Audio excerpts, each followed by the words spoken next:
रात का अंधेरा, हल्की सी कोई आहट और दिल जोरों से धड़कने लगता है। क्यों होता है ऐसा? दिमाग में एक ही शब्द आता है, भूत, है ना? ये सिर्फ एक शब्द नहीं है, बल्कि एक ऐसा एहसास है जो सदियों से हमारे साथ चला आ रहा है। पर सवाल ये है कि क्या ये एहसास सच है या फिर ये सब हमारे दिमाग का ही कोई खेल है? तो चलिए आज इसी रहस्य से पर्दा उठाते हैं, विज्ञान और मनोविज्ञान की रोशनी में। ये लाइन तो हम सब ने कभी ना कभी सुनी ही है। आत्मा को शांति नहीं मिली, इसलिए भूत बन गया। कोई अधूरा काम रह गया, कोई अधूरा प्यार, या फिर कोई बदला जो पूरा नहीं हो सका, और बस आत्मा यही दुनिया में फंस कर रह गई। ये कहानियां हम बचपन से सुनते आए हैं, पर क्या ये सिर्फ कहानियां ही हैं? लेकिन क्या सच में ऐसा होता है? क्या मौत के बाद भी हमारा कोई वजूद, कोई हिस्सा बाकी रह जाता है? या फिर ये जो डरावने अनुभव होते हैं, इनके पीछे कोई और ही सच छिपा है, एक ऐसा सच जिसे हम जानते ही नहीं? आज हम इसी सवाल की जड़ तक पहुंचने की कोशिश करेंगे। तो चलिए सबसे पहले ये समझते हैं कि आखिर ये विश्वास आया कहाँ से।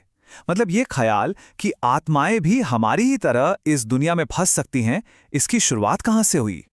देखिए, इसके पीछे कारण तो कई बताए जाते हैं, जैसे कि अचानक हुई मौत या कोई अधूरी ख्वाहिश। कभी कभी किसी के साथ हुआ कोई बड़ा अन्याय भी वजह माना जाता है। और हाँ, कुछ लोग ये भी मानते हैं कि किसी जगह से बहुत ज्यादा लगाव भी आत्मा को यहीं रोक लेता है। लेकिन यहाँ एक बात साफ समझनी होगी, ये सब हमारी कहानियां हैं, हमारी मान्यताएं हैं, इनका विज्ञान से कोई लेना देना नहीं है। तो फिर इन सब मान्यताओं पर साइंस क्या कहता है? विज्ञान का जवाब ना बहुत सीधा और एकदम साफ है। सदियों की खोज हो चुकी है और आज तक एक भी, जी हां, एक भी ऐसा वैज्ञानिक सबूत नहीं मिला है जो ये साबित कर सके कि भूत होते हैं। नासा से लेकर दुनिया की बड़ी से बड़ी लैब तक कहीं भी ऐसा कोई प्रमाण नहीं मिला जिसे सच माना जा सके। Zero, nothing. तो सवाल यह है कि साइंस इन कहानियों को मानता क्यों नहीं? देखिए, विज्ञान ऐसे काम नहीं करता। विज्ञान को चाहिए सबूत, ऐसा सबूत जिसे बार बार परखा जा सके, जिसे नापा तौला जा सके और जिसे कंट्रोल्ड माहौल में टेस्ट किया जा सके। भूतों की कहानियां किस पर आधारित होती हैं? पर्सनल एक्सपीरियंस पर, एहसास पर, ठोस डेटा पर नहीं। तो वैज्ञानिक नजरिए से देखें तो निचोड़ बस एक ही है, आज तक भूतों का अस्तित्व साबित नहीं हो पाया है। पीरियड। ठीक है, यहां पर एक बहुत बड़ा और जरूरी सवाल खड़ा होता है कि अगर भूत नहीं है तो फिर वो क्या है जो लोगों को महसूस होता है? उन अनुभवों का क्या जो इतने इतने असली लगते हैं? साइंस इसके लिए 4 बड़े कारण बताता है। ये वो 4 वजहें हैं जो ज्यादातर भूतिया कहे जाने वाले अनुभवों को एक्सप्लेन कर देती हैं। तो चलिए एक एक करके इनको समझते हैं। सबसे पहला कारण है हैल्यूसिनेशन। आसान भाषा में कहें तो दिमागी भ्रम।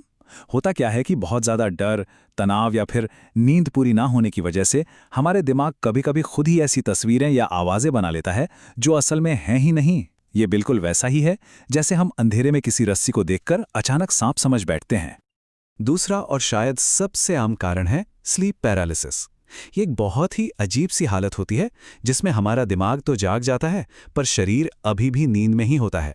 मतलब हम होश में होते हैं पर हिल डुल नहीं पाते। और ठीक इसी वक्त अक्सर लोगों को लगता है कि कमरे में कोई है, कोई साया है या उनकी छाती पर कोई बैठा है। और ये आंकड़ा शायद चौंकाने वाला हो। दुनिया भर में भूत देखने या महसूस करने के जितने भी मामले रिपोर्ट होते हैं ना, उनमें से लगभग 70%, मतलब 10 में से 7 मामले असल में स्लीप पैरालिसिस ही होते हैं। सोचिए, ये कोई भूत प्रेत नहीं है, बल्कि हमारे दिमाग और शरीर के बीच तालमेल में हुई एक छोटी सी गड़बड़ है। तीसरा कारण थोड़ा साइंटिफिक है। इसे कहते हैं इंफ्रासाउंड। ये ऐसी आवाजें होती हैं जिनकी फ्रीक्वेंसी इतनी कम होती है कि हमारे कान इन्हें सुन ही नहीं पाते, पर हमारा शरीर इन्हें महसूस कर लेता है। और इसका असर क्या होता है? अचानक बेचैनी, दिल की धड़कन का तेज हो जाना और एक अजीब सा डर महसूस होना। मजे की बात यह है कि पुरानी बड़ी इमारतों में ये इंफ्रासाउंड अक्सर मौजूद होता है। और चौथा कारण है हमारे विश्वास की ताकत, जिसे साइकोलॉजी में सजेशन कहते हैं। सोचकर देखिए, अगर किसी को पहले ही बता दिया जाए कि अरे उस जगह मत जाना, वो हॉन्टेड है, तो क्या होगा? उनका दिमाग पहले से ही उस चीज को ढूंढने के लिए तैयार हो जाता है। फिर तो उस जगह की मामूली सी खड़कने की आवाज भी डरावनी लगती है और हवा से हिलती परछाई भी कोई साया लगने लगती है। तो ठीक है, अगर इन सारे अनुभवों के पीछे ऐसे वैज्ञानिक कारण हैं, तो फिर एक और सवाल उठता है, वो ये कि भूतों की इतनी सारी कहानियां पूरी दुनिया में हर कल्चर में क्यों हैं? आखिर ये कहानियां आती कहां से हैं? जरा इस पर गौर कीजिए। भारत में हम इन्हें चुड़ैल या प्रेत कहते हैं, जापान में इन्हें यूरेई कहा जाता है, यूरोप में स्पिरिट्स और अफ्रीका में पूर्वजों की आत्माएं।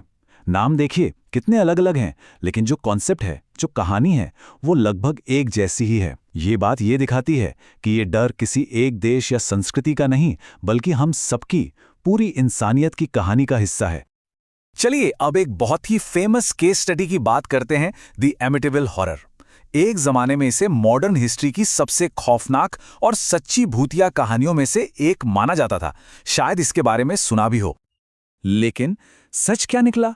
सालों बाद उस परिवार ने खुद ये बात मान ली कि उन्होंने ये पूरी की पूरी कहानी सिर्फ पैसे और फेमस होने के लिए घड़ी थी।